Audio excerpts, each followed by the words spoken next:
Good morning. Happy Monday. Hope you all had a great weekend. Really cool to have you here. I sure appreciated seeing all of you last week and stuff, getting kind of slowly to know you and stuff. I'll start figuring out your names one of these days. If I call you Robert in the meantime, I apologize. I'm really spacey with these things and stuff, but it's really cool to have you here. I think it's going to be a great term. We'll finish chapter 1 today. Hopefully we'll start chapter 2, part 1. And then on Friday at 1 o'clock, 1:10, is when things will be due for all of you in this section. We'll turn in the 8 models lab if you haven't done that already or turned it in already. Problem set 1 we'll talk about in the first part of recitation, and then after that we'll take quiz number 1, and then please bring a printed copy of the density in-class lab on Friday. It's in the companion, so if you've got that, good to go. If you don't, you can print it from the website. Remember, there are 2 versions of the density lab. One says in-class, which is the one you want, but there's also an online one, and the online really is for section W1, and you can absolutely look at it. However, you want the in-class version. Questions before I start? So the question we left with on Friday is, what the heck do we call it? All right, well, it's a volume. Let's do a little bit better than that. What would be the value of this volume in a way that all of us more or less could recreate, all right? So like we talked about, it's definitely more than 17, but less than 18 milliliters. But the question is, do we just call it 17? Do we, cut off there for a second. Do we call it 17? Do we try and get fancier? Do we round up to 18? Should we try and call it 17.5, 17.40? I mean, what do we call it? And so what we're going to look at today are the rules for significant figures. And oh boy, this is not the most exciting necessarily topic of all time. However, it's super important because chemistry is big time experiment based. Whether you're taking mass measurements or volume, like this one is here, or recording the wavelength of light or anything, you're going to have this uncertainty, and that includes electronics. This Friday, when we do the density lab, you'll see that the mass balance numbers actually go up and down a little bit, all right? There's an uncertainty with electronics as well as with manual readings like this one. So it's a pretty important kind of thing. Fields that look at significant figures will sometimes have different rules, but the rules we're going to talk about are good to go for chemistry right across the board. So let's get into how we would what we would all call this number, and have a relatively high success ratio in repeating it as we go from person to person. So all measurements are going to have some uncertainty to them, all right? And sometimes with measurements, you'll see like a plus or minus symbol, and that's what the uncertainty is all about. So for example, if you had a measurement that was 7 plus or minus 1, the scientist would be saying, well, it's somewhere between 6 and 8, but 7 would be the most likely value, all right? And plus or minus can be in any decimal position, all right? So it could be like this one, the whole ones number. It could be the tens. You could have 30 plus or minus 10, which would be 20 to 40. You could have 0.001 plus or minus. There's all kinds of different uncertainties. So in order to kind of keep this under control, we first of all, when we look at a number, we want to know how many significant figures or sig figs there are in the number. And most of the time, this is pretty chill. So for example, 65.07 would have 1, 2, 3, 4 significant figures, all right? The scientists took the time to record them. And so all 4 of those I would call significant figures or sig figs. Now, the doubtful digit is something we'll talk about in a little bit too. And the doubtful digit is that one that's going to have the plus or minus uncertainty in it. So for this one, it would be the 7 would be the doubtful digit. Our plus or minus would be at the 100th 0.01 position, all right? So somewhere plus or minus a little bit, that would be the uncertainty. Here's another number, all right? Lots and lots of numbers, but if you count them, 1, 2, 3, 4, 5, 6, 7, this would have 7 significant figures to it. And that last 8 out there, that would be the doubtful digit, all right? So the non-zero numbers, this works all the time. Zeros we'll talk about a little bit. There's a little bit of weirdness around them, but most of the time, especially if they're in the middle of the number, you're good to go, okay? Okay, now, zeros are the troublemaker when it comes to sig figs, and sometimes when people have confusion about it, this is where the confusion comes from. The last 2 examples I showed had zeros, but they were between non-zero numbers. And those are actually pretty easy because zeros between non-zero numbers are always significant. So 69.08, that would be 4 sig figs. The 8 would be the doubtful digit. But there's a problem if you have zeros before or after non-zero numbers. So for example, here's an example, 0.0089, all right?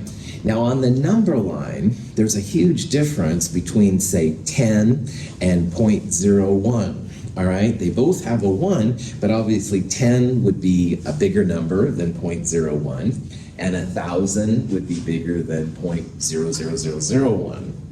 So some zeros just tell you where a number starts on the number line, and that's where it gets a little weird.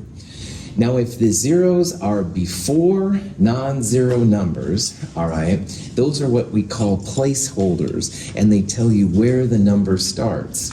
So the 0, 0, 0, all 3 of those zeros, I would consider to be placeholders. They tell you where to start on the number line. So this number would have 2 significant figures, the 8 and the 9, and the 9 would be the doubtful digit.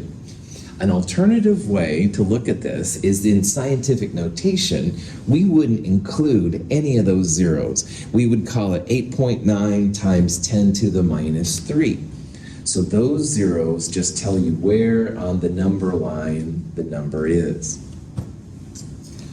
Likewise, if a 0 is at the end, there's some issues too.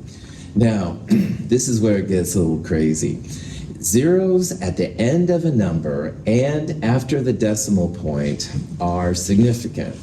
So in this case, the 0 there and these 2 zeros are significant. Now, in the real world, what this means is if you're making a measurement, it's totally possible to have 25.00 milliliters or 2.50 grams, all right? So sometimes 0 is a significant value. And so if the 0 is after the decimal, all right, and it's included, then it's a significant figure. I'll tell some of you sometimes in passing that chemists are lazy, and we really wouldn't write zeros there or there unless there was a meaning for them, all right? Like if we can get away with it, 2.5 and 25, heck of a lot easier, all right? Lazy chemists. I don't know if that works or not, but anyway, so those zeros are put on there for a reason, all right? They're not just put there at random. So if this 0 was not significant, I would write it just 2.5, 2 sig figs. But see, in this case, it's not plus or minus 0.1, plus or minus 0.01. And so we're going to put the 0 in there. That's our best guess what it was. This number would be somewhere between 2.49 and 2.51. Any questions? Now, zeros can also be placeholders when they share numbers that are larger than 1. So for example, 1,500, all right? Now 1,500 is a real interesting kind of number on some ways, because is this 1,500 plus or minus 100? So for example, is this number between 1,400 and 1,600? If it is, then we'd have only 2 sig figs. But maybe it's 1,500 plus or minus 1. So you'd have 1499 to 1501. That would mean that these zeros here were significant. So one thing that's going to be really important to us in this class is that if you have zeros after a non-zero but before the decimal, which I know is a lot of syllables, but if you have one and the zeros are counting, you got to use a decimal, all right? So 1500 without a decimal, you don't include these two zeros. But 1500 with a decimal, you do include those significant figures. This would be 4 sig figs. So a scientist that made this measurement had a lot more precision. Their accuracy was plus or minus 1, and that's good. On the other hand, this one was much rougher. That would be plus or minus 100. And that's kind of crazy. So be on the lookout for these periods, all right? Because usually the zeros like this won't count. But if there's a period like here, then they do count. I think the most, oh, yeah, that's right. Another thing that makes sig figs just a joy to behave is that there are what they call definitions or exact conversions. Now, on Friday, I talked about how 4 quarters equal $1, all right? And 4 quarters is always equal to $1. It's never 3 quarters or 5 quarters or something like that. So there are certain types of things in science that won't change, all right? Like 60 seconds per minute, always the case, all right? 10 millimeters per centimeter, always the case, all right? 1,000 grams in a kilogram, always the case. If you have one of these exact conversions, they have infinite sig figs, which means you don't worry about it. Why that's important, if you look at 60 or 10, without dots by the way, it would look like they're 1 sig fig, and that's not cool, as we'll see for calculations. If you're not certain if a conversion is a definition, you can always ask me, and this includes on quizzes and exams. Most of the conversions we do in chemistry are experimentally based. So like we're going to measure density on Friday. That's going to be a number, so many grams per centimeter cubed. Those will be sig fig based. But things like 24 hours in a day, all right, or 100 centimeters in a meter, those would be examples of these definitions, and we don't worry about it. These rules aren't hard, but they're a little awkward, all right? And it's mostly around the zeros. And one thing I'm gonna emphasize is that if you have time this week, man, hit these, all right? I've got some sample quizzes and stuff like that online you can check out. Try to practice these things and stuff and figure out what's going on. If you have something that you can check the answers to, that's of course super, super cool. There's actually an online extra credit homework thing you can do. It just will give you some numbers and ask how many sig figs are in them. And if you can get this right, bam, and you can get some extra credit. Questions? Yes? Where are the sample quizzes at? Cool. If you go to the website, there's a section that says quizzes and exams. It's under study resources. And there's a lot of them, especially for chapter 1 for sig figs and stuff like that. If you can't find it for any reason, then email me and I'll email you a direct link back. Good question. All right, so here's some numbers, 4 different numbers, all right? Kind of fun, stuff like that. And it says all these have the same number of sig figs, true or false. Now, initially, these numbers look quite different, all right? 1,000, this is some huge number, this is a very small number. But here we're talking about significant figures, all right? How many sig figs are there? So here's 1,000. Normally, zeros don't count when they're to the left of the decimal, but it's got that magic dot. 4 sig figs, yes or no? Yes, well done. If there's a dot, then the zeros count. The 1 certainly counts. 4 sig figs. All right, so second one, 9.730. There's a 0 at the end. It's after the decimal and after the non-zero. Remember, chemists are lazy. We wouldn't put it in if it wasn't meaningful. 4 sig figs? Yeah, big time. That's right, 4 sig figs. Nice job. This crazy number has zeros at the beginning and at the ending, all right? The last 0 is like this 0 right here. Chemists wouldn't include it unless there was like a reason for including it. But the first numbers there are telling you where on the number line it starts. An alternate way to think about this is that if you put this in scientific notation, you would put 4.270 times 10 to the minus 3. So what do you think? 4 sig figs? Yes? Yes, well done. Taking care of business. And the last one here, it's got 2 zeros on the end. Zeros are always the troublemaker. But again, this number, unlike the first one, does not have a dot. So do these zeros count? No. 4 sig figs. They all have 4 sig figs to them. So this is just an example of the kind of thing you might see and stuff, how to do it. Any questions on any of those values? Scientific notation is awesome for so many reasons. Not only is it cool to express numbers that are really big and really small, and here's a couple of examples of it. I'm not going to go a lot of time into it. But what's really nice about scientific notation is it does allow you to see numbers, all right? I put this slide up here not because I'm going to go into scientific notation a lot, but because don't make me count your zeros, please. All right? I have a lot of things to do in my world, and counting your zeros is not one that I would relish. So if your number, say, is larger than 1,000 and it's less than 0.001, scientific notation is really cool to put your answers in, all right? I would rather, if you have doubts, that you put it in scientific notation than not, because if it comes to counting your zeros, that can be kind of crazy.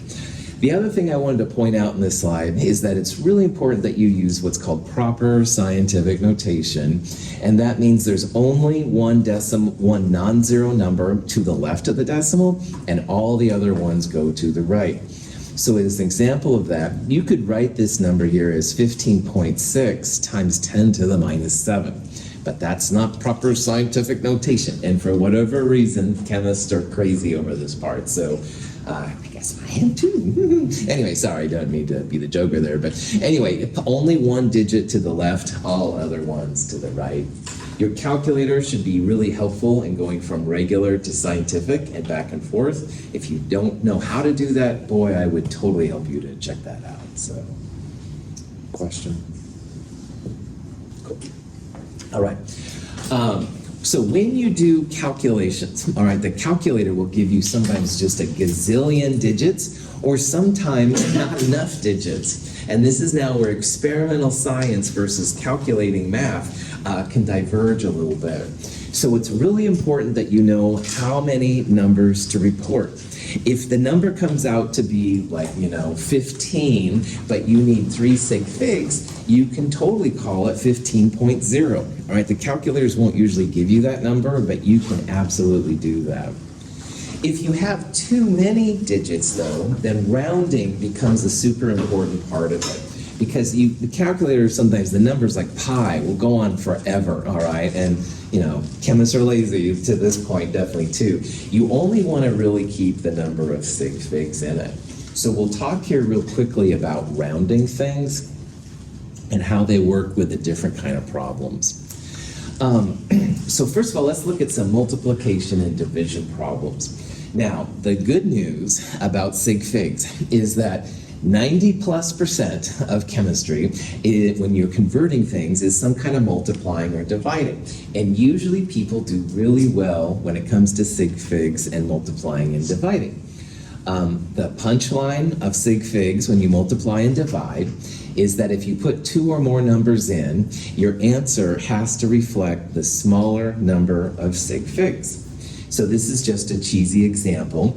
Here's a miles per gallon, all right? Your car took 11.70 gallons of gas and it traveled 278 miles. What's the gas mileage? Well, the calculator gives 23.76068, blah, blah, blah. In this problem, 3 sig figs on the top, 4 sig figs on the bottom. And what this says right here is that your answer has to have the smaller number of sig figs, which is 3. So 23.76 blah, blah, blah, you would count 1, 2, 3, so you're going to cut it off after the 7. You do look at the first digit that you're going to drop, which in this case is a 6. And if this digit is between 0 and 4, you would just leave it alone. So if this is 23.7011 whatever, you would leave it 23.7. But in this case, if the digit is between 5 and 9, and 6 certainly is, then you do round up. So notice how 23.7, the final answer became 23.8. Our textbook has really weird rules when the first digit dropped is a 5, and I want you to ignore that. That's weird. Nice science word, I know. But anyway, in our class, it's going to be simpler. 0 to 4, right here, don't do anything. But 5 to 9, like it is right here, round up. Any questions? Cool. So most, like I said, of the things we do in chemistry are some type of multiplying and dividing. So 3 and 4 sig figs, report your final answer is 3.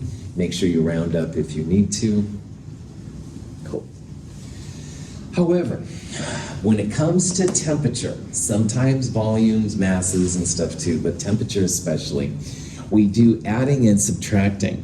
Now, when it comes to adding and subtracting, we don't look at the number of sig figs going in, but we look instead at what's called that doubtful digit.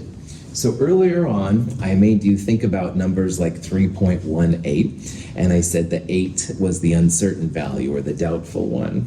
And if we had a number like 0.01315, the 5 would be the doubtful digit, all right? So, in the calculator, if you wanted to add these two volumes together, all right, it would come to 3.19315, all right? That's what the calculator would tell you. But in chemistry, we don't feel very confident about these numbers right here. Like, if these question marks were all zeros, all right, then the answer would be 3.19315. Cool. But that's not very likely. Like, if you think about probability, there's like 1,000 different numbers, the combinations that could be here, 000 to 999. And the chances of these numbers coming down here, not very good, all right? So in chemistry, what we do is we look for the larger doubtful digit. So this number, the 8, is closer to it's only 2 to the right of the decimal, and this 5 is 1, 2, 3, 4, 5 away from the decimal. The 8 at the hundredths is a bigger position. So we're going to cut this number off right here because we don't know what these numbers are, all right? Again, if they happen to be 0, we can just add it as is and call it. But this scientist, for whatever reason, did not measure these. Maybe they couldn't, maybe they were super lazy, I don't know. But for some reason, those numbers were not recorded. So it's not about 3 sig figs and, say, 4 sig figs. In this kind of problem, it's about where the numbers stop, what the doubtful digit of those two numbers are. And that can lead to some different kind of things, but it's all good. So I'll talk about the largest doubtful digit. That means the largest number position, all right? But if you think about it, like, scientists don't know what these are. You don't know, I don't know. I don't know what the scientist was thinking. So we really have no confidence in reporting these question mark values down there. And that's why we would call it 3.19 and not 3.19315. These are not hard, but they're a little weird at first, all right? Because it's not about total sig figs, it's about doubtful digits. You need to cut the numbers off. Sometimes the answers will have more sig figs than you started. Sometimes the answers will have less sig figs than you started. It's all over the place, but again, it's about that doubtful digit, which makes it a little strange. Any questions? Rounding, like I said, kind of talked about a little bit. If it's between 0 and 4, you just drop all those numbers and don't do anything. But if it's between 5 and 9, then you round up. And again, the textbook, for whatever reason, does this weird thing with 5, and just ignore that. I don't know where that came from. As long as you have a number between 5 and 9, round up, all right? Ignore what the book says. That's very unusual. So these are just some examples. If I told you to round 2.4271 to 2 sig figs, you'd count 1, 2, so the 4 would be the last number. You'd cut it off there. You do look at the first digit and the first digit only that you drop, which is a 2. That's between 0 and 4, so you leave it alone. 2.4 would be the right number. Here's 4.5816. You want to round it to 2 sig figs, no problem. 1, 2, the 5 is the last one you'll count, so you cut it off there. The 8, though, is between 5 and 9.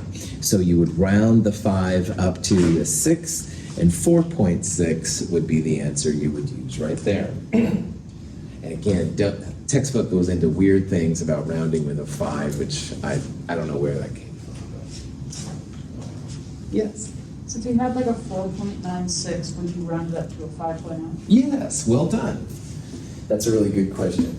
So 4.96, if you rounded this to 2, 1, 2, this is between 5 and 9. So this goes then to a 0, which makes this. Yeah, so 5.0 would be the right answer. Well done.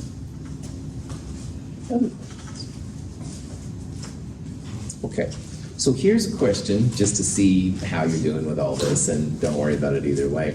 This is a question, here's a number, and we want to round it to 3 significant figures, okay? So the first part is we have to figure out which of these crazy zeros are significant. These 3 zeros right here, are they significant or are they placeholders? I saw you, yeah, placeholders. I saw you want to say it. You were right. Placeholders, yeah. They tell you where on the number line they start. Like you could write this as 3.0, etc., times 10 to the minus 3, and that would be legit. Now, this 0 is between non-zero numbers, and those are always significant, no problem. This 0 on the end, the chemists, remember, are kind of lazy, so hopefully there's a reason why they included it. So this 0 is significant as well. So what that means is when we're doing 3 sig figs, you want to start at the 3, don't start at the zeros. All right, the zeros here are just telling you where on the number line to start. Start right there at the 3. So 3 sig figs, 1, 2, 3. This 3 will be where we'll cut our number off. Now the first digit to be dropped is a 5. Do we round this number up, yes or no? Yes. Absolutely. So this 3 becomes a 4. 0.00304 would be the right answer here. Any questions? Yes.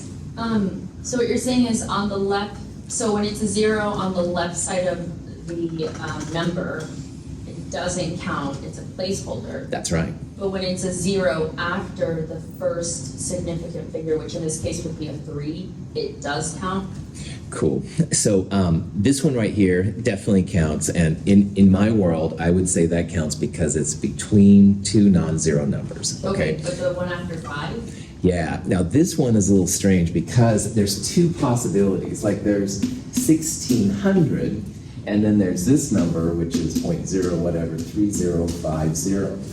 Now, if the 0 is after a non-zero and after the decimal, all right, it totally counts, because there'd be no reason for a scientist to write this one down unless there was a meaning.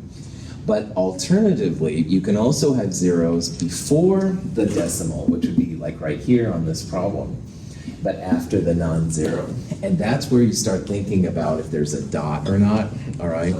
But so in this case, yeah, this one is meaningful because it's after a non-zero, 3 or 5, and it's also to the right of the decimal.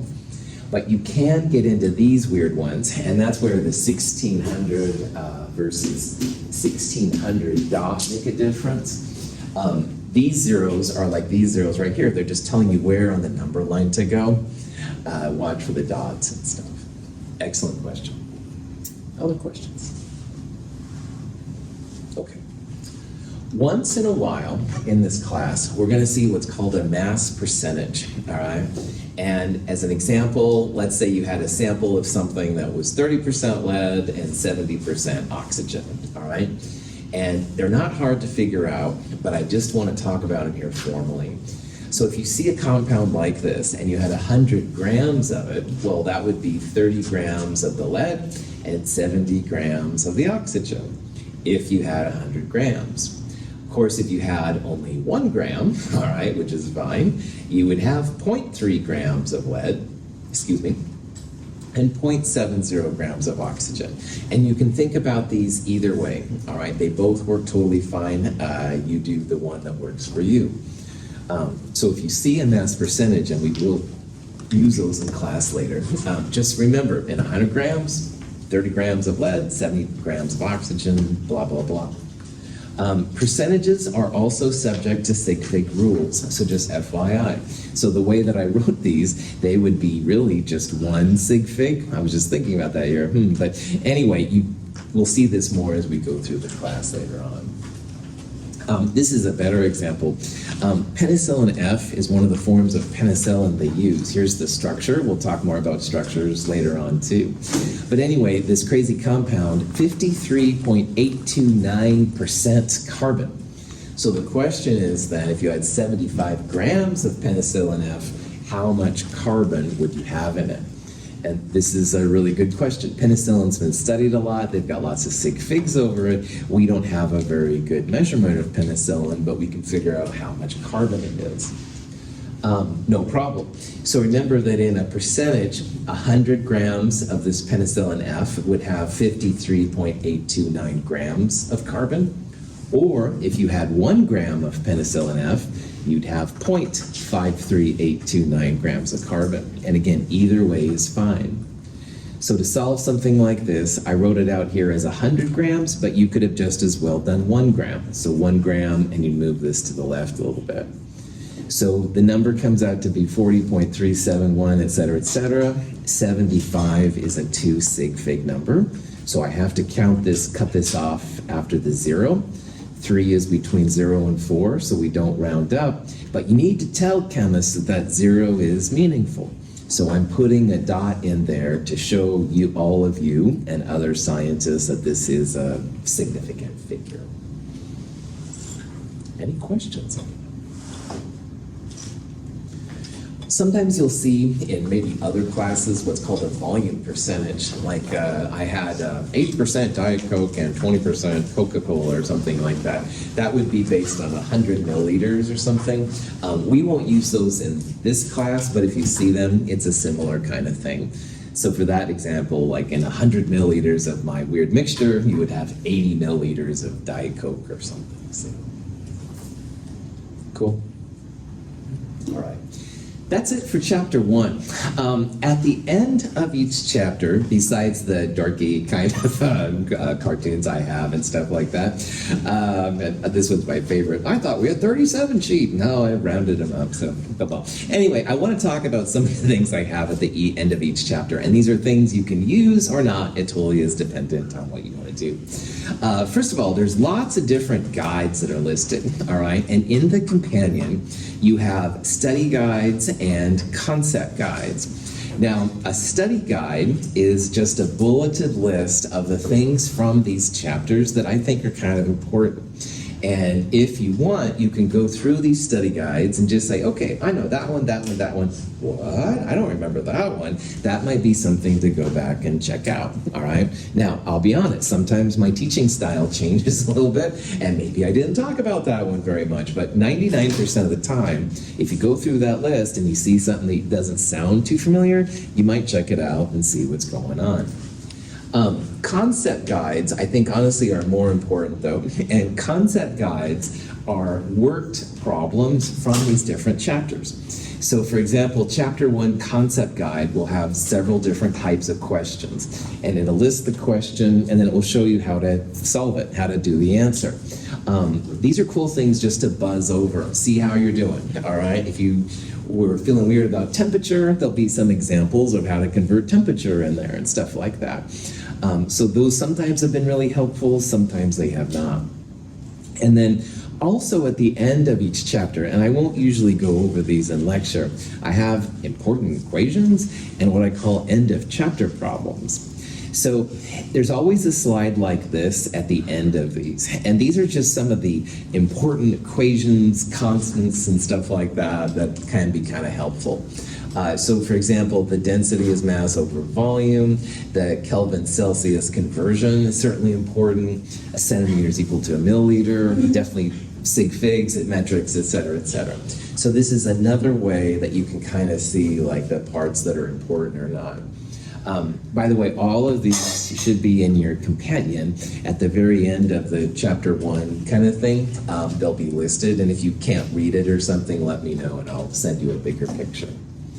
And then finally, I do have several questions at the end of each of these chapters that are things you can just solve yourself, all right? Now, some of these questions involve like metrics and temperature. Some of them are sig figs and stuff like that. Here are the different questions, and here are the answers. I didn't have a detailed guide how to solve them, but you hopefully will be able to do this. If you get stuck and you're not getting 257 here, let me know. We'll check it out together and see what's going on. These are all just different resources for you to check out if you want to. Any questions on that? Sweet. So let's get out of this chapter. This chapter it's important, but honestly, it's not the most exciting. But of course, I'm weird. Anyway, no comments necessary in that part. So chapter 1, it's kind of like when you walk into like a big building, and on the ground floor they have like a directory, and they'll tell you which different area you're going to go to. And chapter 1 is kind of the skills, the foundation of a lot of the things we're going to do in the upcoming chapters. But now, finally, in chapter 2, or what I'm calling chapter 2, part 1, all right. We're finally going to get into some real kind of chemistry things, which to me is more exciting. I'm splitting chapter 2 into 2 parts, which I call, of course, part 1 and part 2. And part of this is chapter 3, by the way. Chapter 2, part 1 is mostly about the atoms and how they relate to the elements. I'm really focusing hardcore in chapter 2.1 on the atoms specifically and the elements. So we're going to talk about sodium, and we're going to talk about bromine and stuff like that. Chapter 2, part 2, which we'll do after, will be more on when the elements come together. So then we'll talk about sodium chloride, sodium and chlorine together, or caffeine, or water, things like that. So that's kind of my philosophy along this. Poor chapter 3 is part of several different chapters, and I don't have a chapter 3 per se. Chapter 3 just kind of gets split up into different parts here. But for this section, if you can look over chapter 3, part 1, if you're using our textbook, that would be a cool thing. Any questions on that? This silly little graphic here actually represents one of the big questions of chemistry. In this graphic, you can see all the positive ions here are for some reason really attracted to those negative ions. Woohoo! And anyway, the part about chemistry which is interesting here is what makes a molecule come together, all right? Like what's the glue that holds the atoms together? And that's one of the things we'll start talking about in this particular chapter. Like, why is the sodium so attracted to bromide, chloride, and fluoride and stuff like that? So we'll start talking about the forces that hold things together and why that's important. So in chemistry, the atom, as we'll see in this chapter, has not always been well understood. But the current model of the atom, which could change in 10 years or something, hard to say. Anyway, the current model shows all atoms are basically spherical, all right? Like planets and the sun and stuff like that. And the atoms get bigger as you go up the periodic table. So in this little picture, I've got hydrogen, number 1, and oxygen, number 8. And number 8, oxygen, you can see, is quite a bit bigger than atom number 1, hydrogen. And we'll talk about what that is too. Now, if you have a sample of an element, let's say chromium, all right, and you cut it in half, and you cut it in half, and you cut it in half, eventually you're going to come down to the smallest piece of that element. And that's what an atom is. All right, so if you get down to an atom of chromium, you're still going to have chromium. It's still going to have properties of chromium. But if you happen to split that chromium down, then you probably won't have chromium. Then you're going to have something else. So literally the atom is the smallest piece of the element that still has properties of it. It is possible now to cut atoms. It's difficult, but it can be done. If you do that, you no longer have chromium. You'll have something else, titanium, blah, blah, blah. Now, in the atom, in the circular atom, there's a couple of terms I really want to introduce here that are super important. The nucleus is the super small center of the atom. And in the nucleus, we have protons and neutrons. So you can see in this kind of expanded version right here, there's lots of red and green dots. Those represent the protons and the neutrons. And this shimmering kind of blue cloud around it, that's where the electrons are.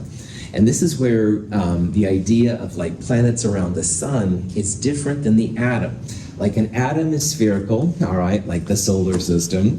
But unlike the solar system with planets around the sun, we're going to see in Chem 221 that those electrons are more like waves, and they kind of shimmer all over the place. And it's hard to know exactly what's happening.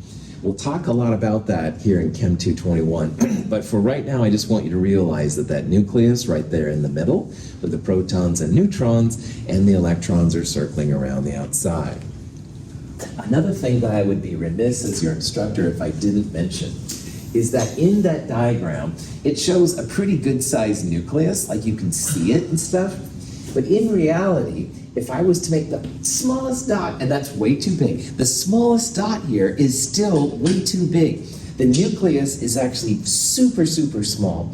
And in the Powers of 10 video I showed you last week, which I know is kind of cheesy with the funky music, but yeah, last week, that's right. Anyway, in that Powers of 10, like you went through several Powers of 10 before you got down to the area of the protons and neutrons. Like the electrons were shimmering and around the outside. Several Powers of 10 later, you got down to the nucleus. That was a better way to describe how freaking small the nucleus is relative to the atom.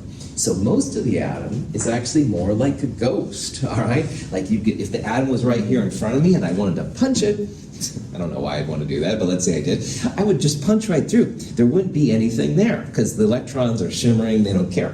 Unless I happen to hit that nucleus, then it'd be like, ow, and I'll talk about that too later, but okay, that kind of went a little sideways on me there. I don't know what I was trying to get. Questions on? Good. If modern astrophysical theories of the origin of the universe are correct, in the first few moments of the violent birth of the universe, there were only two elements, hydrogen and helium. I do not care what your personal beliefs are, your spirituality, and I'm not questioning those or anything like that. In science, the theory of how the universe came to be is that there was this Big Bang about 13, 14 billion years ago. The number goes up and down a lot, all right? And before the Big Bang, there was just the singularity, which means physicists don't know what's going on, basically. But anyway, singularity, and then bam, all right? And the stuff, just the energy was just incredible. And it took a while, but finally hydrogen and helium came around. And from hydrogen and helium, then you started getting carbon and uranium and all the different kind of elements. Hydrogen and helium were the first because they're the easiest ones to make. There's still more hydrogen and helium in the universe than any other element, which is kind of cool, and we'll talk about that more later. Now, though, thankfully, we have a whole bunch of different elements, because that's really important for life. Carbon, which is what most of our bodies and DNA is based on, was not part of the original one, and that's kind of crazy. Hydrogen, helium, etc., etc. If nothing else today, I want you to leave with a realization that our very bodies, our essence, our brains, and all this stuff, stardust, man. We're all from the stars, from universes exploding and stuff like that, and somehow all that stuff coalesced into you and me and everybody else in this room. And I always think that's kind of a cool thought, but my caffeine's kicking in, I don't know, whatever excuse you can use. So anyway, people talk about then the abundance of elements. All right, how much is out there? Now, this particular graph here is the cosmic abundance. So to the best guess of every place in the universe, which of course every place in the universe has not been observed, this is kind of the relative abundance. And again, this is a power of 10 scale, but notice here hydrogen's number 1 and helium's number 2. They were the easiest to make. There's quite a bit of carbon and oxygen, but not a lot of lithium, all right? And that's another thing that drives chemists crazy, like, why isn't there more lithium relative to the other ones, et cetera, et cetera? We'll talk about in Chem 222 why iron is actually an important one on a cosmic scale and why that's pretty abundant. Now on the Earth, it's a different abundance, all right? So in the crust, silicon and oxygen are the biggest ones by far. They make up a lot of dirt and stuff like that. In the atmosphere, though, nitrogen and oxygen are there, and thank heavens, oxygen's pretty important. Oxygen is not as abundant as nitrogen. So take a deep breath. Okay, most of what you just breathed in is actually nitrogen, all right?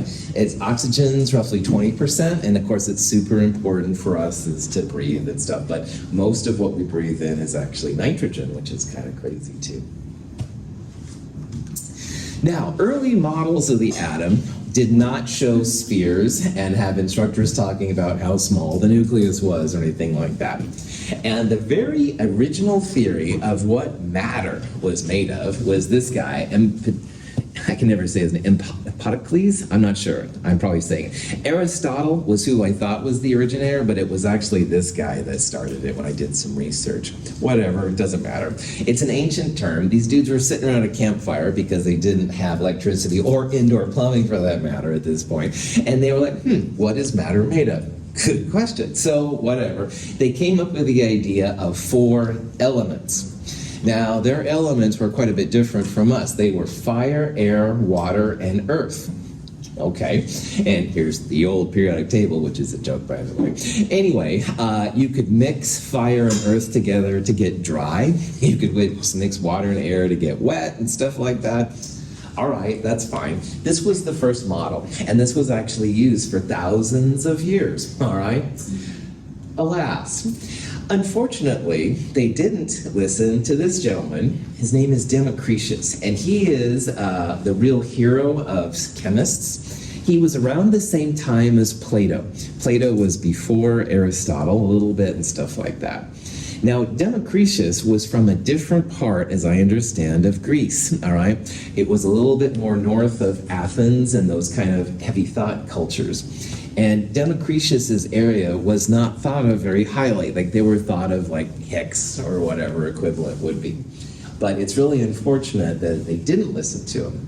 Democritus thought about gold, and he thought, well, I can keep cutting my gold because it was soft in half and half and half, but eventually I'm going to get down to some part that's not going to be gold anymore. So he was the one that actually turned the idea of the atom, all right? And he used gold for that example. Now in Greek, I can't speak my own language, but I think it's atomos. Again, I apologize if anybody does speak Greek here. And people laughed at him, and they thought, oh no, air, fire, water, that's what everything's made of and stuff. Well, alas, that wasn't quite the way.